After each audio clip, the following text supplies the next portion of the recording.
Di ba class 20%? Yan yung lower limit ng range. Sabi niya, minimum sample mass. O ha? Hala nga, ganun pala yun. Yes. Related much sila. Kaya yung lower limit sa range, ang gagamitin nyo for the minimum sample mass. So minimum na kailangan nung kunin na mass para makakuha ng 0.2 gram ng precipitate ay 0.412 gram sample. So class, balik ko to ha. Diba? Kasi mass of sample lang kailangan natin. So mass of sample and the denominator C%. Of course, yung gagawin 100 kaya 0.2 lang siya. Okay? And then, what is the maximum mass of precipitate to be expected if this quantity of sample is taken? Hala, nahilom ako. Ito na yung sample. Ito na raw. Okay? Ito yung minimum eh. So ano ang maximum mass of precipitate? Hala ma'am, may minimum na may maximum pa. Huwag niyong pansinin yung maximum. Ang ibig sabihin lang niya, kung ito ang mass of sample mo, ano kaya ang magiging pinakamataas na mass ng precipitate na pwede mong makuha? Okay? So class, syempre, ma'am, yung higher limit na, no? Yes. Kasi range eh. Range, diba, yung sulfate content between 20 and 55. So ngayon, doon na tayo sa mas mataas, 55%. Okay? So ito ang mass of barb sulfate. Hala ma'am, pinag-multiply mo ito. Kasi nga, ito ang kailangan natin. So yung tinranspose ko sa kanila. Okay? Ito natin. So mass of barb sulfate is equal to 0.55 times 0.412 gram sample over. So parang nagko-cross multiply po kasi sila yung gravimetric factor. The correct answer class ay, yan, letter B, 0.55 gram barium sulfate. Balik tayo doon ha. Yan. Okay? So mga daming ganap. Class, pero one item lang to. Diba? Kailangan mo muna yung makuha yung mass of sample bago yung mass ng precipitate. So yeah, medyo mind-boggling siya. Pero kaya. Okay? So kung lalabas ito ulit class, alam niyo na yung gagawin ha. Balik-balik nito. Bakit nyo? Ay, ang dali lang pala. Buti na lang meron tinuro sa na formula using the gravimetric factor. See? Gravimetric factor, na mayroon pa namang dimensional ito. Okay? So I hope class kita ninyo that you really need to be good in dimensional. And of course, also learn your gravimetric factor. Okay? And number 37, B is the correct answer. Next, number 38. Ito rin na nabasa ito class dati. A 5 gram sample of impure calcium nitrate contains 1 gram calcium. Assuming silica is the only contaminant, what is the mass percent purity of calcium nitrate in the sample? So class ganito ang gagawin. So we're looking for percent calcium nitrate, meron kang 1 gram calcium. So multiply mo siya sa gravimetric factor over 5 gram sample. See? Alam mo, ang ginawa niya siyang gravi. Kasi kasi yung para sa akin, easier approach. The correct answer is letter D, 82%. Next, ang impure sample containing potassium oxide is analyzed by precipitating potassium as potassium tetraphenylborate. Lumabas na rin class ko dati. If 1.57 grams of the precipitate was obtained, what is the mass of K2O in the sample? Oo nga, para mag-isolate lang tayo. Yes. So guys, ay makapagpipilian. Narobin na rin natin ha, si potassium tetraphenylborate. Yan, yung structure niya. Parang complex pala, no? Yes. And then class, yan, kailangan mo siya, di ba? Yung mass ng potassium, yung mass ng K2O. So kailangan natin i-convert yung mass ng potassium tetraphenylborate sa katumbas niya na mass ng potassium oxide. Kaya ka pala nag-gravi, ma'am, kasi conversion, exactly. Gusto ko siyang gamitin na conversion factor. So, we will just substitute the values. The correct answer, A, 0.206 grams. So class, ang dimensional, ang gravimetric factor, especially pa-convert sila. Yung amount no, na nakuha, I mean, yung nakuha mo na precipitate in the experiment is chemically and stoichiometrically related kasi sa potassium oxide. Kaya po siya sound na solution. Okay? Next, class, isa na lang under classical. Tapos tayo. So, electrochem. Nabigyan ako ng 2 questions. Syempre, ano yung basis yun bago mag-electroanalytical method. So, class, in just 2 items, we're done with the first half ng ating discussion. Of iron 2 hydroxide at 298 Kelvin. This exact question also appeared in the boards before. Actually, class, may pagka-FEChem, yung half ng problem na to. O yung analytical part muna. Paano compute ang cell potential? It's equal to E cathode minus E anode. But, which is which? Ano ang anode? Ano ang cathode dito? Hala, recall. May metal pa ako nakikita. Ano maalala ko sa metal? Metals lose electrons. Yung kanilang tendency. Ano ba ang loss of electrons? Diba? Oxidation. Ma'am, so ibig sabihin sa anode to? Pwede. Ma'am, ito ay sa cathode? Yes. So, anode natin, class, itong iron 2 and iron couple. And itong iron 2 hydroxide with iron and hydroxide ang cathode. So, it will be negative 0.89 minus negative 0.44. So, negative 0.45 volts. Crucial yung part na to, class. So sana, maalala ninyo, the tendency of metals to lose electrons, oxidation. Oxidation, of course, the anode. Diba make sense? May tayo yung ideas. Make sense. O tapos mga potential na po. Diba, class? I hope you remember ang connectivity nila, ang potential sa equilibrium constant. Later on, the delta G pa nga. Kaya natin yan, class. Dahil mo sa boards to, kayanin natin. So, ma'am, ano ginawa nyo? Yung equilibrium, diba KSP? KSP daw ni iron 2 hydroxide. Therefore, iron 2 and hydroxide. So, ito ko sa kanang KSP expression. Ayan. Kasi nga, KSP niya ang hinahanap natin. Class recall from PM, delta G is equal to N times F times the potential of the cell. Also equal to RT ln of K. Ayan na, ma'am. Pag nakuha na po natin delta G, makuha na rin K. Exactly. So class, 2 electrons, as you can see, no, times 96,485 times negative 0.45 volts. So ito ang delta G. And then, rotate natin yung equation. I mean, transpose the equation and then get K. O class, ayan na po. Tapos ma'am, ayan na yun. Yun na po yung answer. Yes, i-anti-LM nyo na lang siya para makuha ang final answer. Letter B, 6 times 10 to the negative 16. Diba? Challenging siya, I agree. Pero kaya, if you already know the computation for potential, ito yung anak yung portion dito. At FEChem naman class ng delta G and itong delta G na formula. So sana, nalala nyo rin. Okay, so number 40, done. Okay, hala ma'am, nakadalawang page na po tayo ng Eval exam answer key. Yes. So class, half na. Mabuhay, half na po ang natapos natin. So meron pa isang item under electrochem. Lithium-ion batteries are now commonly used in rechargeable consumer electronic devices. The main reason lithium is used in these devices is because, is it A, lithium batteries have a reduced risk of leakage of chemicals. Sure ka ba? Yan talaga ang main reason. B, lithium batteries are not as toxic, class, judgmental, not as toxic now as common alkaline batteries. Letter C, lithium has a lower electronegativity than nickel in common nickel-cadmium batteries. Talaga ba, ma'am? Lower ba ang electronegativity? If it were true pa rin, is it really the main reason? Remember, we're looking for the main reason. Bakit lithium na ang ginagamit sa mga rechargeable batteries? So class, if any of A, B, and C were true, kung hindi pa tayo sure ngayon, if any of them were true, still, they are not the main reason. Bakit lithium ang ginagamit sa rechargeable na devices? The correct answer is D. Lithium batteries achieve a greater amount of energy stored per unit mass of than other common batteries. Yan ang main reason. O, plus, ayan. Meron akong nahanap na graph. Oo nga, ma'am. Nasa pinakataas siya. O, diba? So, though, meron pa rin naman tayong ibang mga rechargeable versions, lead acid, storage batteries sa mga sasakyan, nickel cadmium, nickel metal hydride. O, diba? Yung mga usual na rechargeable. Pero, lithium ion pa rin ang pinaka ginagamit sa mga consumer electronic devices. Diba? Makes sense. So, letter D. Yay! Class, we are now at the second half of our discussion for instrumental methods. The first set of questions will be for electroanalytical methods. The selectivity coefficient of an ion-selected electrode or ISE represents the correct answer. Letter B, ratio of the response to an interfering ion X relative to the response to the primary ion A. Diniscuss natin to sa analytical 6. Next, ito kasi challenging to ha. Pero lumalabas ba yan? Oo, lumalabas din. Number 43, with an aqueous solution of KF, potassium fluoride is electrolyzed, which of the following correctly describes the products formed at the electrodes? Class, ang huwag naman yung kalilimutan, walang metallic product. Diba? Meron tayong video ng electrolysis, remember? Yung sodium chloride solution, diba walang na-form doon na metal. So, by elimination, dalawa ang naiwan. O diba may mga bubbles doon? May gases, yes. Kaso, paano kung nalimutan mo yung combination ng products, one of them is gas, sa anode and cathode? So, class, recall, sa sodium chloride electrolysis, diba? Napatunayan na may hydroxide nung nag-add ng phenolphthalein. And the gas that is accompanying yung katabi, yung kasama ng hydroxide ay hydrogen. So, yan ang tandaan nyo. Yan ang suggestion ko. Dahil ito, nakita niyo, class sa crash course natin. So, the correct answer here, A. So, if you know one set of products in one of the electrodes, okay na. You don't need to memorize the other one. So, hydrogen gas and hydroxide are produced at one electrode. So, yung nasa kabila, may gas din. Ano bang naiwan? Oxygen and H+. Oh, diba? Oo nga, ma'am, no? Makes sense. Okay, tandaan nyo na sa crash course natin. Next, in a linear sweep voltammogram, the limiting current is primarily related to which of the following? Diba, alam nyo na to? Concentration. Proportional. Ang concentration ng metal ion na nagiging metal kahabang nag-add tayo, nag-apply ng current. So, the current na maximum, yung naka-plateau dun sa graph, that's the limiting current, that is proportional to the concentration of the analyte metal ion. Next, class, pag mga gatuwang tanong ha, alam nyo na yung gagawin. Calculate the cadmium concentration in the original solution. Hello, ma'am, standard addition pala to. Yes, the correct answer, C. Class, i-practice nyo kasi yung standard addition natin from analytical 2. Next, ito rin. Opo, siya rin. Correct answer, B. Ayan, class ha. For sure, super sanay na kayo mag-shift solve. Next, uy, ma'am, ang bilis naman nun. Di ba? May concept kasi. And routine work na kasi yung shift solve sa inyo for standard addition. So hopefully kaya ninyo. Next, if you remember class, meron tayong very short chapter on radiochemical methods. So meron din ako dito.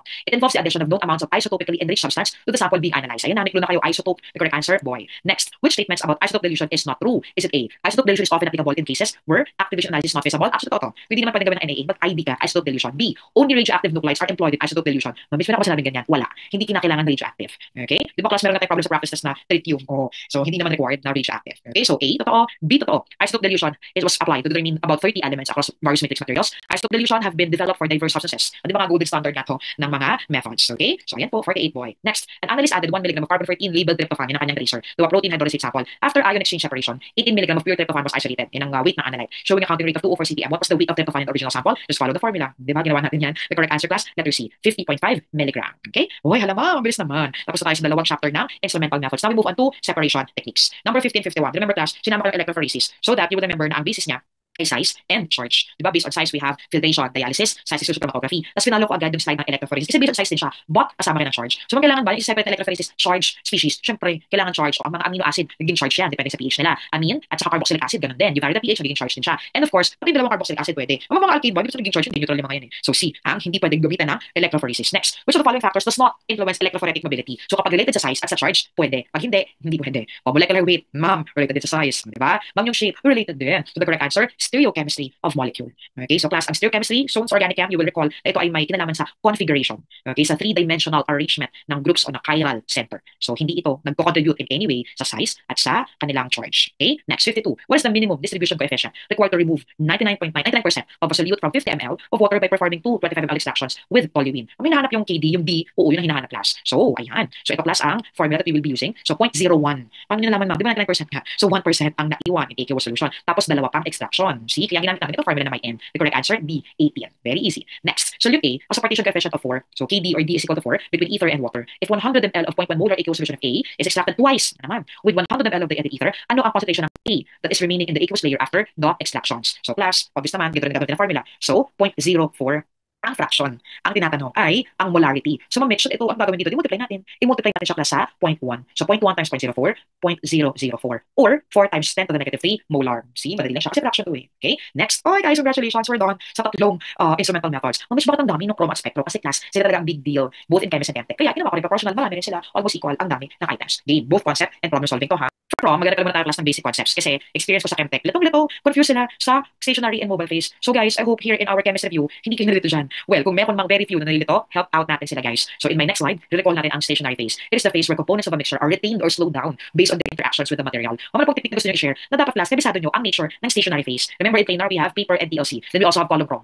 Diba? Yung normal phase to ha. So mamaya pa yung reverse phase. Iba pa yun. Yun lang yung opposite yung reverse phase HPLC. But here, lahat sila polar. So the components in your sample that are polar will be retained. They will interact more. They will spend more time with the stationary phase. Diba ang simple? May sample ka dyan. Oh, ito guys, may sample tayo. O isang question to, in paper chrome, ano ang meaning ng higher RF values? Ibig sabihin class, nag-travel. Diba? Ibig sabihin ito ay na-carry ng mobile phase. O see, kahit tas isa lang yung kabisado nyo, wag mo kayong padre dito. So kung kabisado nyo na ang stationary phase ay polar, edi yung compound na mataas ang RF, malayo ang distance na na-travel. Therefore, that particular compound or component is non-polar, also less polar. Diba? O 50-50 lang kasi yan. Kaya kailangan tas kabisado yung isa because the other one is just the opposite of it. Okay, sana clear. If you remember class, ang ginagamit ko na verb kapag column, elute. Pero here, kapag planar chrome kasi, it's better suited kung carry or travel. Kasi hindi naman nag-exit ng column. Diba? Pag nag-exit ng column, elution yung tawag natin ha. So clarify lang. So game. So sakto naman, planar chrome yung question. In a TLC experiment, two analytes show RF values of 0.25 and 0.75. O alam na, mas malayo ang tinravel ng 0.75 sa 0.25. Which statement about best describes the relative polarities and interactions with the stationary and mobile phases? Is it A? 0.25 is less polar? Mali. Kapag mababa ang RF, nag-stay sa stationary phase, polar din siya. Mali na agad. Letter B, compound with RF of 0.75 is more polar. Hala, parehong baliktad no. Diba ma'am, kapag nag-travel siya with the mobile phase, higher yung kanyang RF.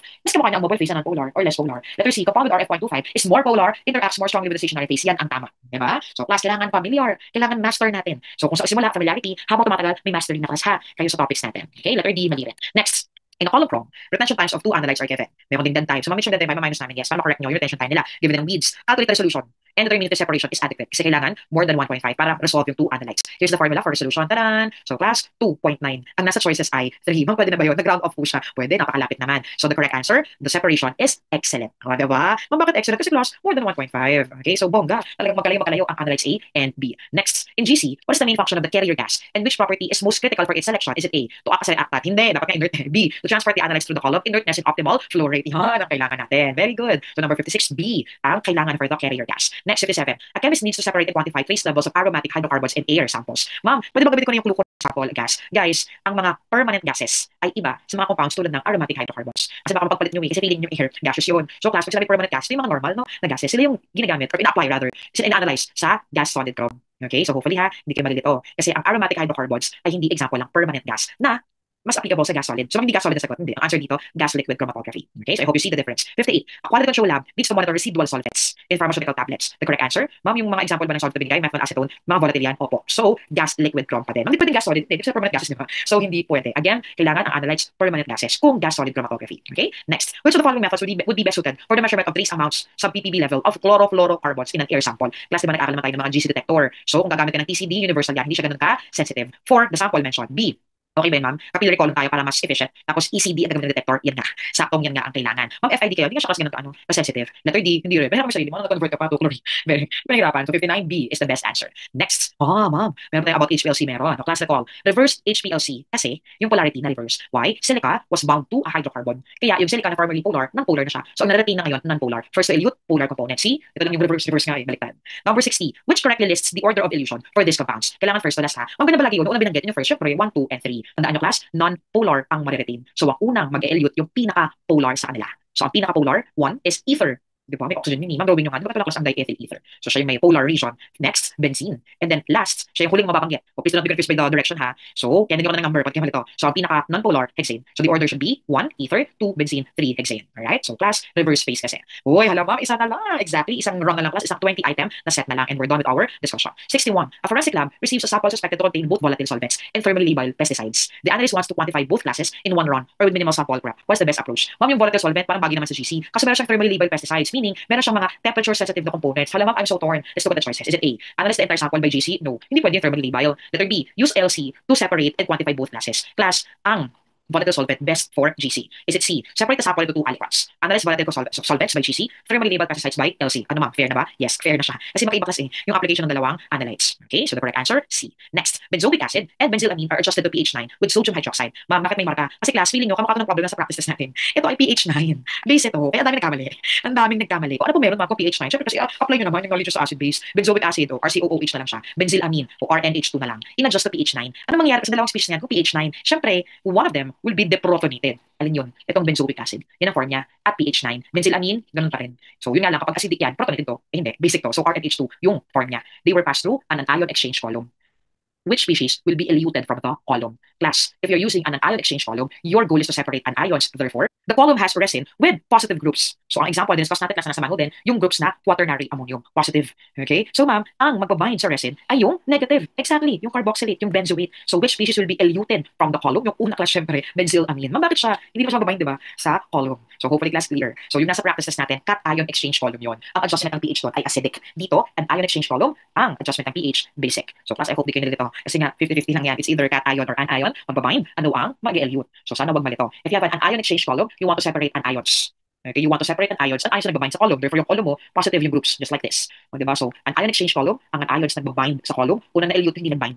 Okay, sana clear. Next, number 63. A biochemist wants to separate a mixture of proteins with different molecular weights without using denaturing conditions. Which technique is best suited for this purpose? Very easy. The correct answer, gel filtration, chrome. Kasi nga, molecular weight ang gusto mo. Next, hala, lagot kayo. Itong 64 at 65, yung mga nagkamali. Plus, feeling ko yung dilution na naman ang naging problem. Bakit nakablue po yung mga? Di ba ayan ang mga ano? Yung class ang unknown. Okay, so yung mga unknown, binblue natin. Di ba analyte yung blue dun sa discussion natin before? Okay, let's solve one by one. So class, ito, ang amount ng standard na dapat na nakita nyo na may dilution ginawa. Ayan din, no? Then, di ba? So, tingnan nyo muna, kapit nyo muna, ano ang concentration ng standard in the standard solution na sinabject for analysis. Kunin niyo muna yon. So here is for number 64 class. So S there, mga actual board exam problem to. Opo, galing sa book to na kinuha ni class for the board exam. So S is equal to 8.47 millimolar times 1 ml. 1 ml kinuha, add nyo to 10 ml. So your S is 0.847 millimolar. Syempre, internal standard class. Step 1, compute for K. Step 2, solve for Ca. But wait, nag-dilute din tayo ng sample. So, ibabalik ko siya class sa original niya na concentration. So, 10/5, 2 ang kanyang dilution factor. Correct answer, 12.3 millimolar. Check na lang ako ng letter sa choices. Next, for the problem with iodoacetone, compute na internal standard na si pacadichlorobenzene. Di ba? So, over 10 ml, yung volume of dilution. So, solve for K, ayan na po. And then, solve for Ca.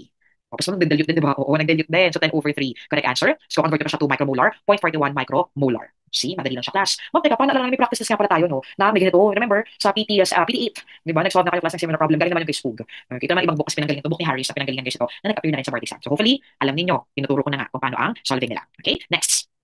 Which technique is most suitable for separating non-polar compounds or chiral molecules that lack chromophores and are poorly retained in traditional reverse phase HPLC? Ma'am, paano maganda sa manual natin? Talaga, nakit niyo ba? At actually, class, discuss ko rin to very briefly lang sa crash course. Okay? The correct answer here, hindi class GC, hindi siya HPLC. Ayan no, poorly retained nga sa HPLC. So ma'am, mas magaling ba to sa dalawang yan? Mas magaling siya class. It actually combines the pros, no, yung mga advantages ng both GC and HPLC. The correct answer, SFC, supercritical fluid chromatography.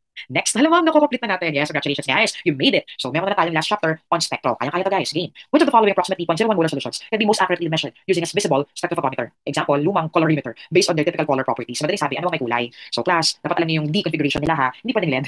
Okay, hindi pwedeng LED. Mga about si manganese kasi zinc. Di ba ma'am, ano yan? Filled and half filled. Exactly. So doon tayo kay cobalt. See? Magagamit niyo pa class yung knowledge sa in-org dito. Okay? So, lumabas sa boards before, ipagkaanak kami problem, pero ang solid foundation niya dapat ay in-org. Okay? So, sana nalaman niyo class yung lesson kay Ma'am Cube ha, sa deconfigurations nila at kung alin ang may color. So, here, si cobalt, D7. Next, an acidic solution of methyl red exhibits absorbance na 0.451 at 530 nanometers when measured in a 5 mm cell. Siyempre, tapos convert nyo sa centimeter. Given the molar absorptivity of methyl red at this wavelength, which is 1.06 times to the fifth power, what is the molar concentration of methyl red? So, ganito lang siya. Yes. So, class, you just multiply, tapos magiging mole per liter siya. Then divide.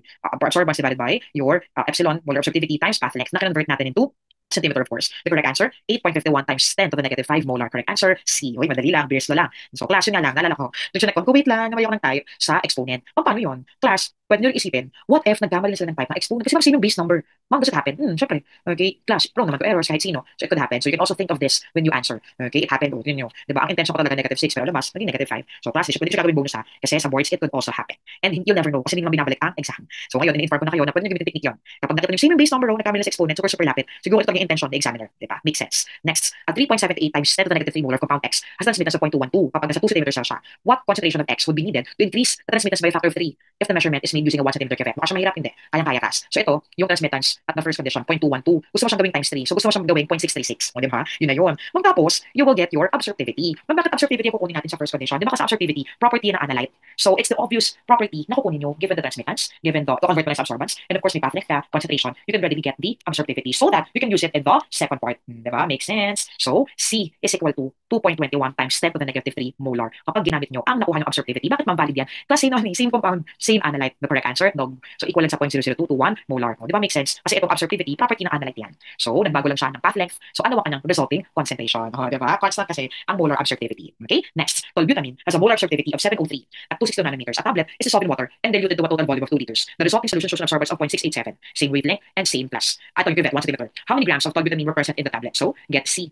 So you have here, ang concentration niya, 9.77 times 10 to the negative 4. And then just use the molar mass, then use the volume. Oh, ang dali lang mama. Very good. The correct answer, C, 0.528 grams. Beer's law. Kasi class, puro Beer's law. Next, a standard solution of compound X. Halama, may marka. Yes, marami nagkamali. Plus yung black, kailangan ninyong gamitin. Ma'am, ano nga po yung ginagawa sa black? Pang correct yan, pang minus. Because we assume na kapag walang analyte, dapat wala ring signal, meron. Ibig sabihin yung mga components, other components ng mixture ng solution, nag-absorb. Kaya kailangan silang i-remove. Kailangan correct natin yung magiging values for your sample and standard. Ayan na, magpapatuloy tayo. A standard solution of compound X with a concentration of 50 microgram per ml shows a 35.6% transmittance, while the blank shows 97.2% transmittance. Ano ang concentration X that gives a 45.8% transmittance under the same conditions? So ma'am, i-convert natin lahat ng transmittance to absorbance, yes. And ito po ang value nila. Diba? A is equal to negative log of T. So negative log of 97.2.013. Maliit lang, diba? Blank kasi yan. Na ima-minus natin sa standard at sa sample. Tada! O na-minus ko na. So core means corrected. So 0.437 is the corrected absorbance of your standard and the corrected absorbance of your sample, 0.327. Ma'am, may difference bakit hindi na correct? May difference. Kaya ka nag-blank eh. Diba? Para makuha mo yung correction na yun. So that only your analyte compound X ang nag-respond sa spectrum method. Okay? Ma'am, para siya ano, no? Para tong external standard. Hindi para. External standard talaga siya. So, remember class, ang Beer's law is A is equal to absorptivity times path length times concentration. Ang sensitivity natin, siya ay product ng absorptivity at ng path length. Kasi hindi naman binigay. So, ito ang gagamitin natin. So, first step, get K. 8.74 times 10 to the negative 3. So, mga product to ng absorptivity and path length. Yes po. Nagagamitin natin here. O, diba? Kasi class, itong external standard equation natin, linear lang naman yan. Okay? Yung signal nakadepend sa concentration. Kaya pareho lang din ng Beer's law. Na directly proportional ang analyte sa signal. The correct answer, 37.4. Letter A. Maraming nagkamali kasi hindi ginamit ang transmittance na maging absorbance ng blank. Kailangan natin gamitin yan. Okay? Next. A sample has a 2 absorbance of 1.26. So, remember, the computation tayo first daylight. Kaya kailangan alam nyo class. So, here's our drawing again, our equations again. Okay? Ma'am, ano nga pala yung pinot guys? Yung incident condition, lagi naman itong 100%. Okay? So, 100%, here's propagation 1 siya. And the stray light, 0.004. Tapos yung transmitted light, 0.055. Kasi nga, alam naman kasi natin na 1 ito. So, A is equal to 1.26 is equal to negative log of P over 1. Nakuha nyo nga ang P. And then, A prime. So, ito yung apparent absorbance. Then, kunin mo ang apparent transmittance. Correct answer, C. O, plus, hindi na baguhan. May ganito sa practices natin sa spectrum. Next. Oh, alam mo namin nagkamali, may mark. Which of the following techniques can simultaneously provide quantitative data, species identification, structural information, and spatial distribution of a sample? Class, kailangan ninyong maalala itong mga methods na to. And discuss natin. CMAA, diba? Radiochemical method yan. Ma'am, the correct answer po ay 1. Paano? Klase paliwanag ko sa next slide ha. Baka kasi ang answer na iba sa inyo ay NMR. O everyone, the correct answer, mass spec. So D ang tamang sagot. Ma'am, paano naalala ko ng mga methods sa mass spec? Andun ba siya? Kung may nakagano dati sa mass spec, yun nga yun. So class, pakita ko muna ang provide na info nung 4 na methods. So ang mass spec, lahat yan. Ano po yung INS ma'am? Ito class, malalaman na natin ang imaging. So, merong imaging methods sa mass spec. Okay? And then NMR, hindi niya kaya. Neutron activation analysis, wala pareho. Yung structural information and spatial. Direct radioactivity measurement, quantitative analysis. Yung ginagawa sa nuclear chem. Yun yun. Okay? O, class, eto na. Did you know, mass spec provides spatial distribution data via imaging mass spectrometry, IMS, by collecting mass spectra at multiple locations, mapping chemical species across a sample, and visualizing where molecules are and in what concentration. O, sa mga nakakaalam ng MALDI, diba? Sa biochem ko sa tutunan to eh. Hala ma'am, pwede pala. Yes. So, everyone, ako familiar sa akin class MALDI, tsaka itong DESI. ESA nga ang tawag namin dyan, electrospray ionization. So, imaging. Okay? Yung imaging class ay perform in mass spec kung may IMS with imaging mass spectrometry na part. So, well, hindi naman magagawa siya ng NMR, ng NaH, ng direct radioactivity. So, it's just mass spec ang makaka-perform until spatial distribution. Okay, I hope class were clear sa part na yan. Kasi nga ang dami nagkamali. Okay, so sana class ha, hindi na kayo mahirapan. The next time you see a question like this. I agree. At first, mahihirapan kayo. Ano yun? Ano yung spatial distribution? So, class, yan. Via imaging mass spec pala. Okay, next. A standard solution containing 1 ppm nitrate nitrogen was reacted with color developing agents at naka-measure class absorbance na 0.2. A sample treated identically produced an absorbance of 0.15. So ma'am, ano to ha? External standard, single point lang. The correct answer, D, 0.75 ppm. Plus ha, pag isa lang standard, at ramdam nyo naman na separate ang preparation ng standard at sample, din ay single point external standard. Next, ito, multiple point, meron tayong calibration curve. Kung ginawa ko na siyang y is equal to mxp plus mx plus b form. So class, let's get x, given ang kanyang absorbance na 0.126 at ang y intercept na 0.0017. The correct answer, C, 8.06 millimolar. O, tinransform ko lang yung molar ha, to millimolar times 1,000. Plus 75 na, malapit na. Fluorescence at 303 nanometers is used to quantify tyrosine released from protein hydrolysis. So meron kang 1 microgram per ml standard. What is the concentration of tyrosine in the unknown? Ang intensity ay 62. Halamang ganun ulit po, di ba? Isang standard lang. Correct answer C, 0.85 microgram per ml. Next, 77. In AES, the hollow cathode lamps cathode is typically made of or coated with, or discuss ko na to, yung same element as the analyte. And plus remember, sa practices natin, di ba naging question ko kung anong part, yung quartz window. Plus remember, hollow cathode, anode, glass shield, inert gas, which is usually neon or argon. Di ba ganda nakahanap ng drawing? O, ayan, tandaan nyo. Alam ko, captain nag-appear before eh. So hopefully, maalala yung class. Next, a food safety laboratory is testing a batch of rice for cadmium contamination. The expected concentration is in the low ppm range. Trace analysis pala ma'am. Which atomic spectroscopy method would be most suitable for this analysis? Syempre, B, FAAS. Next, which analytical technique is most appropriate for simultaneously determining multiple trace metal elements? Plus, multiple measurement ito. The correct answer, C, ICP, OES. So, tingnan nyo sa mga lahat ito discuss natin. And last na, number 80. which analytical technique is most suitable for detecting ultra-trace levels of biomolecules due to its high sensitivity and selectivity. The correct answer, C, fluorescent spectroscopy. Yay! Congratulations, guys, for making it at the last item. So hopefully, class, naliwanagan kayo sa mga naging mistakes ninyo at hindi nyo na sila ulitin. Why? Na-cover natin lahat ng chapters. Actually nga, nag-start nga itong equilibrium lesson sa bridging pa. So class, nasa accounts pa ng bridging. Tingnan niyo. Okay? Ano pa, akalin niyo pa rin yan. Kasi yung bridging, important yan here in analytical. For those na nahihirapan pa sa concepts, class, solid foundations talaga kailangan. At ang solid foundation ninyo ay nag-start ng undergrad kayo. Kung ma'am, hindi pa rin solid, i-solidify nyo ngayon. Diba? Ito na yung best opportunity nyo to solidify your concepts, your principles. And of course, may math part pa, may problem solving pa. Class, ulitin ko, hindi nag-work ang math alone. You have to understand the chemistry part of the problem, kung merong reactions, kung merong balancing, may stoichiometry, before ka mag-solve. Kasi mahirap kung magaling ka sa math, kasi magaling sa chem, mahirap naman. Kailangan both. Yun ang requirement. Yun ang requirement lang sa analytical. Okay? Of course, akalin nyo lahat to ha, bago tayo mag-mock boards. Game guys ha? I hope you'll be strong. You'll be stronger. Yes, strong yan. Stronger na kayo now that you know how to answer our EVAL exam item. Suggestion ko, sagutan nyo ulit. Diba alam ko yung answer? Bakit sure ka ba? Na pag nag-answer ka ulit, one more time, on your own, without looking at the slides, at the crash, at the video, discussion video, how perfect mo. Yun natin. Check it out, guys. Check it for yourself. That's the only way to assess kung talaga bang nag-grasp mo na yung 1 to 80. Answer again without any source. Okay? Close manual, close notes, and then ito, wag mong panoorin. Ang grade naman, pag nag-answer ka, pinapanood mo ko, di ako nag-answer nun. Diba? So guys, hopefully, gagaling na kayo. Alright?